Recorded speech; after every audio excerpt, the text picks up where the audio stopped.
Installing your Stuff and Things STizon Kit for the Century Arms International NAK9 or 9S. Alright guys, so in this video we're going to be going over how to install your Bizon or STizon conversion kit in your Century 9S or NAK9. This one happens to be a NAK9, uses the Glock mags. The 9S uses the Scorpion mags. The process is identical for either of them. And in fact, the process, with the exception of removing the handguard, is the same as the AKV. So actually we're going to use the AKV footage, and then I'll insert the NAK or 9S appropriate stuff where it's needed. Obviously, the first thing we want to do is to take out the magazine and make sure that our firearm is clear. Now that we know that, we can take this magazine, set off to the side. We don't want a silly stick mag anymore. We want the helical mag. What we have to do is take off the handguard and the mag well. Super simple on both accounts. Let's just get right into it. There's a little button right back here on the back of the receiver. We're going to push in on that, and that's going to allow us to lift up this dust cover. And now we can push on the same little thing and pull out our spring. Now with that spring out, we can remove the bolt by just pulling back and lifting up on it. We can set those aside just for now and move on to the handguard. Now the handguard can be a little bit tricky. There's a little lever right here. We're gonna have to lift that up or pull it up to the top of the gun here. It can be a little stiff, so just keep that in mind. Now we're gonna take off the upper handguard, which can also be a little tricky. I have a screwdriver here to assist. It does help to sort of get underneath that handguard and help pry that up. There we go. All right, we got our gas tube and upper handguard off. We don't need this for the Bizon kit, so we're gonna set that aside and move on to the lower handguard. On the lower handguard, you'll see a little lever right here. We're gonna lift up on that guy. I'll just use the screwdriver again and flip it forward. That's gonna allow us to move that forward retaining plate all the way forward and pull the lower handguard away from the magazine and down. Just like that. Comes right off. Again, we don't need this for our kits. We're gonna set that aside and move on to the magwell. So in order to remove the magwell, it's actually really simple. The magazine catch, which you can see here is a full-size magazine catch. In yours, it'll just be a cut-down version of this. And all we're gonna do is push in on that and remove the entire magwell as if it were a magazine. Just like it inserts like a normal AK magazine, where it locks in the front and then rotates up into the mag catch there. And it's as simple as that. It may require a little bit of leverage, a little bit of force. It can be on there pretty tight. This one has obviously been taken off and on multiple times, so it comes off very easily. But that's it. That's all you got to do. Now I do want to point out, if you can still use the mag catch that it comes with the gun, but it's very small, kind of hard to get your thumb or a finger in there. So definitely recommend putting in a full-size AK mag catch. We do sell them on our website. And this will need to be drilled out. It's a rivet in the Century gun. You just need to drill that out, and then you're good to go. Our mag catches do come with a pin and an E-clip, so if you do drill that rivet out, no worries. You already got a pin to replace it. So for our handguard adapter, I'm just gonna flag my cameraman here. We're gonna put that in just like that. It doesn't matter if the letters are facing out or in, it makes no difference. We're just gonna drop that in. It's friction fit. So once it's in, it's in. And that's where our fins on our handguard are gonna go. Now in the NAK specifically, you will not have a spacer for the handguard. It doesn't need it. This is the first gun we designed these kits for, so that fits in there just fine without any spacer at all. The 9S does come with a spacer. We'll slide that handguard over the barrel. And this is where it gets a little bit tricky, because what we need to do sort of a couple things at the same time. We're gonna make sure our fins are lined up, and as we're pushing down on this, we're gonna be pulling back on the retaining plate. So this might take me a couple tries, but we're pulling back on that retaining plate and flipping the lever at the same time, just like that. And we wanna make sure that that retaining plate gets locked in, so that lever goes all the way back, and that the adapter, this gray piece here, actually sits above that lever. just like that. And then our fins over here, obviously we want to go flush with the receiver. Nice and tight, just like that.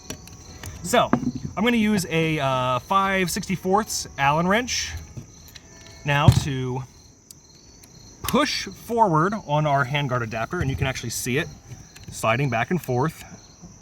And we wanna make sure that the round part of that adapter goes into the hole in the that front sight block there. And all we're gonna do is push it forward and tighten it down. That's it. Ta-da! Handguard installed. All right, just because I forgot here, make sure you flip that lever back down after your handguard is installed. For the rest of the video, you're gonna see it flipped up, and that's because I forgot to do it, and we didn't realize until after we already filmed the video. Anyway, lock that guy down. While we're here at the business end of the gun, let's go ahead and put our flash hider on. You're gonna wanna take off your PSA front sight, or flash hider. And I didn't show you in this video, it's real simple. You just unthread it. It's just normal lefty-loosey, righty-tighty. But you might need a little tool to push it on this little plunger, because that will lock in to the flash hider. With the BZon flash hider, you don't have to worry about that. You just tighten her on. If you want to use spacers to get it to line up a certain way, cool, but we actually designed these so they should line up pretty much with the, these quad supports facing on all the cardinal directions of the gun. And there we go. The entire front end is assembled. Now, we just need to put our gun back to, no, we don't. We need to put our mag catch in. Now this is by far the trickiest part of the assembly. What we're gonna do is we're gonna take our magazine catch, and we're gonna take this spring. Notice how on this spring there is a long end and a short end, or arms, whatever you wanna call them. We're gonna put the short arm on the inside of the magazine catch, like that. So the long arm is sticking out. Now we're gonna use our little plastic slave pin, and we're gonna drop that in there, just like so. And we're gonna make sure that pin goes in all the way. We wanna make sure that pin goes in all the way. I have used this slave pin about, I don't know, 100 times in different installations on these guns, so it's a little bit worn out. But there we go. So it's nice and flush. Make sure we don't let it fall out. And we're going to make sure that that spring is pushing up on the back of the inside of the mag catch area, or the front of the trigger guard. Just like that, and then sort of pull it down, keeping tension on there. Line up that slave pin with the holes, take our regular mag catch pin, shove it on in there, baby. And we're just gonna let that slave pin fall out the bottom as long as everything's lined up. Now you may need to use a hammer, you may need to wiggle, you may need to just beat the snot out of it, but it'll go in. Now with that in all the way, it'll expose the end of our pin, and we can use our little E-clip to secure that pin by just pushing it in place. Again, you may need a tool like a screwdriver to get it to pop right in. Okay, magazine catch is installed, handguards installed, flash hiders installed.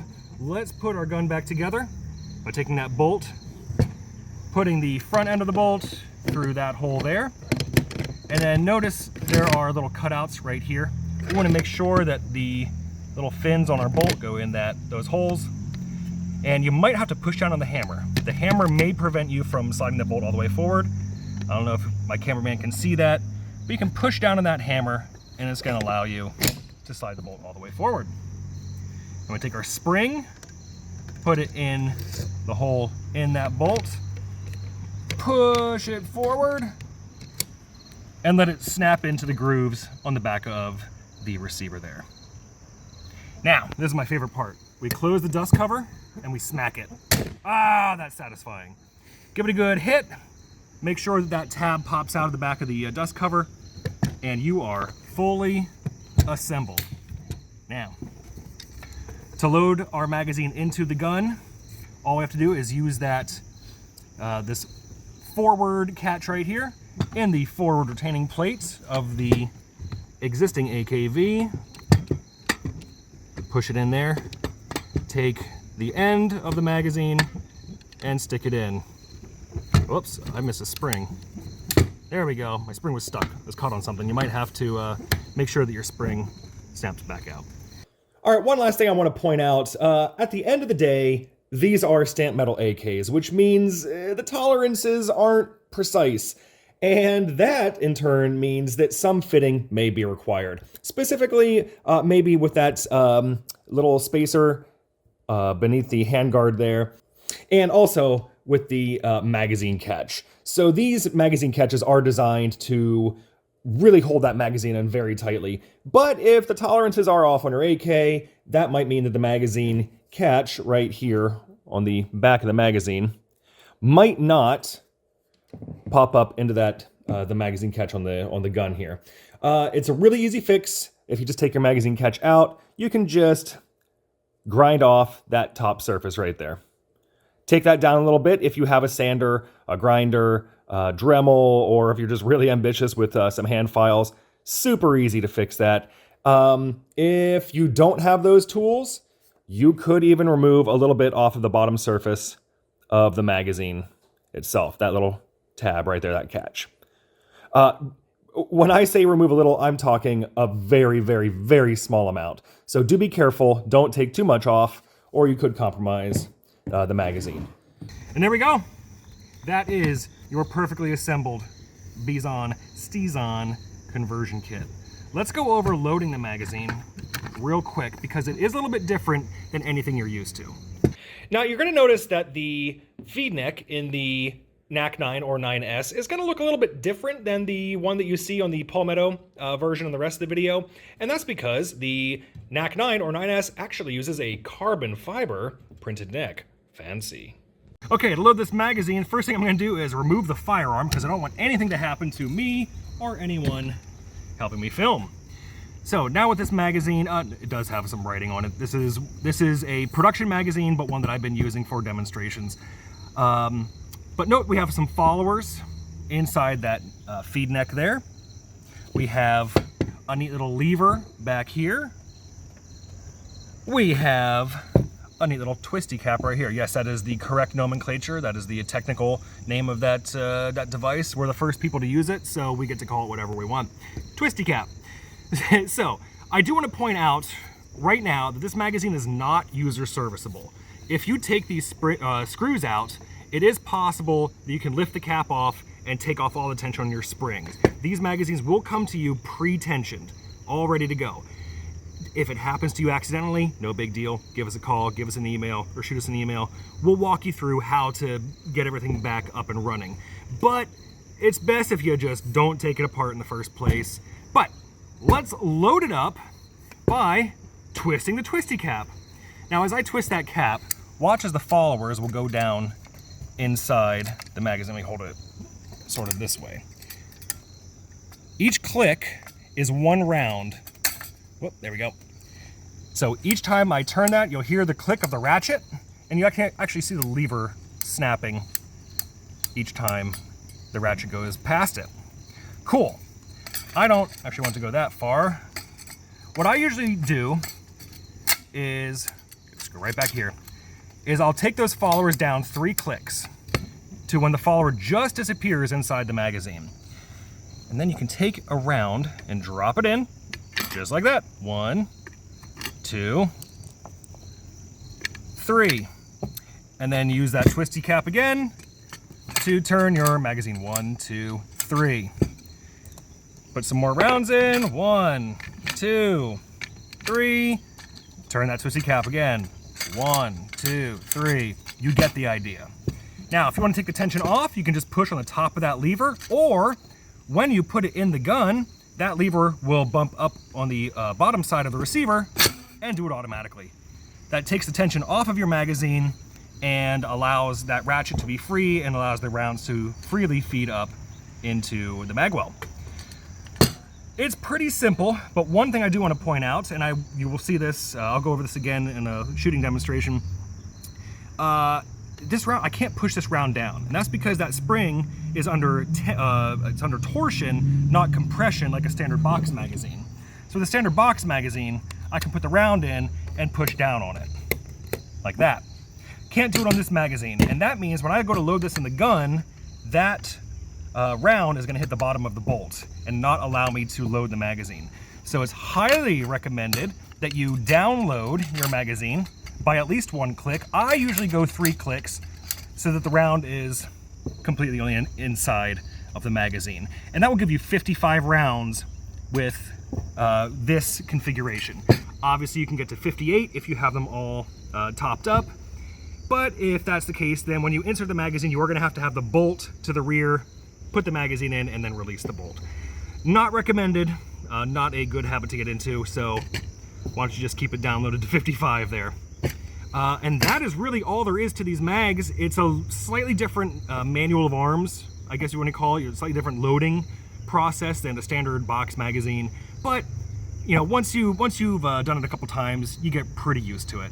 Now, there's a couple little quirks I do want to point out. Just due to the nature of the helix on the inside, sometimes you will have to have the magazine tilted upward like this for the rounds to really feed in. They will come out at any angle, any orientation. They'll feed out, no problem. But loading it, they can be a little finicky.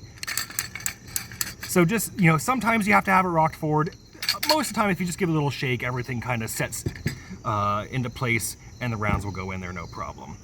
Now we're ready to actually load the mag. So again, using that forward retaining plate, put the forward end of the magazine in and just give it a good old shove right up into the mag well. Make sure that your magazine catch does engage the back of the magazine, just like that. You want to have it sticking out.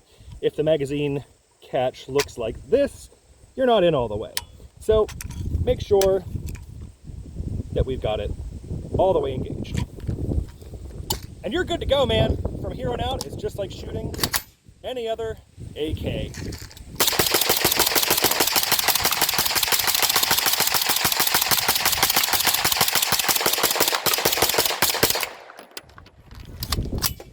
Rock and roll, baby. All right, I hope that was very helpful. One last thing I want to point out, we did just demonstrate this on the KUSA KP9. The loading sequence is going to be the same on all of the platforms that we've designed these mags for, the AKV, the KP9, KR9, and the 9S and the NAK9. So, thanks for watching and enjoy your STizon, baby.